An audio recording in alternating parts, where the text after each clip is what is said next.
Jangan lupa subscribe YouTube channel Metro TV News dan jangan lupa nyalakan notifikasinya.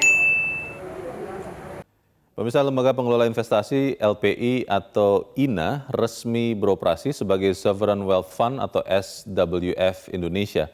Pemerintah kembali menyuntikkan dana penyertaan modal negara atau PMN 15 triliun rupiah setelah dalam APBN 2020 lalu menyuntikkan dana 15 triliun rupiah. Tidak ada kata terlambat. Pemerintah akan kembali menyuntikkan dana penyertaan modal negara (PMN) kepada Lembaga Pengelola Investasi (LPI) atau INA setelah sebelumnya dalam APBN 2020 sudah disuntikkan modal sebesar 15 triliun rupiah. Suntikan dana tunai ini membuat total ekuitas atau modal LPI mencapai 30 triliun rupiah. Menteri Keuangan yang juga Ketua Dewan Pengawas LPI, Sri Mulyani Indrawati menyebut, sisa modal awal sebesar 45 triliun rupiah akan dipenuhi dengan aset pemerintah lain dalam bentuk saham Inbreng. Dan 75 triliun yang akan dimasukkan terdiri dari 15 triliun cash tahun lalu dan 15 triliun cash PMN tahun ini plus 45 triliun dalam bentuk saham Inbreng. Itu adalah modal awal yang akan digunakan oleh LPI atau Indonesia Investment Authority SWF, yaitu INA SWF ini, untuk memulai bisa berbicara secara technical detail dengan para calon partner. Karena berarti kita dalam hal ini tidak akan bicara dalam kondisi abstrak, tapi sudah ada baik modal dalam bentuk tunai plus modal dalam bentuk share, serta potensial proyek-proyek yang akan kemudian dijadikan potensial transaksi untuk investasi. Chief Executive Officer INA atau LPI, Rida DM Wirakusuma menyatakan tekadnya untuk membuat dana yang dipercayakan ke LPI dapat terus bertumbuh, sehingga nantinya akan menjadi dana abadi yang bisa memakmurkan masyarakat. Rida menyebut jalan tol akan menjadi sasaran pertama INA. Kita sekarang akan mengkonsentrasikan dulu yang toll road. Kenapa toll road? Karena toll road itu nilai multiplier efeknya besar sekali. Pertama itu. Kedua, nilai investasinya itu tinggi sekali. Gitu.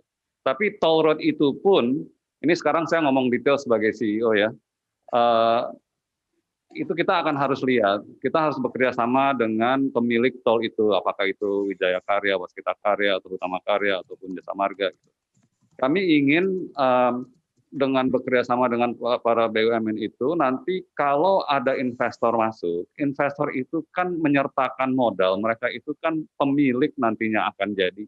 Sama dengan awalnya misalnya Waskita Karya, sama dengan kami, INA.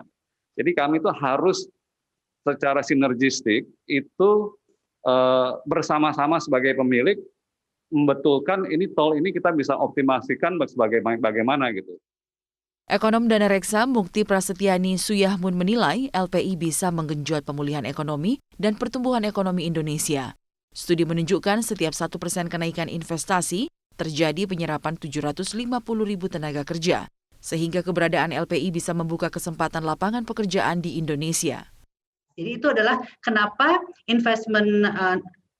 Indonesia Investment Authority dibentuk, supaya ada satu lembaga yang cukup terpercaya, cukup kredibel, sehingga bisa menarik investasi dari luar negeri, nanti investmentnya itu dikelola bersama, ditingkatkan nanti nilai dari proyeknya, dan kemudian akan dijual apakah dalam bentuk IPO atau yang lainnya. Dan ini adalah tujuannya, karena selama proses ini akan meningkatkan kesempatan atau lapangan pekerjaan di Indonesia.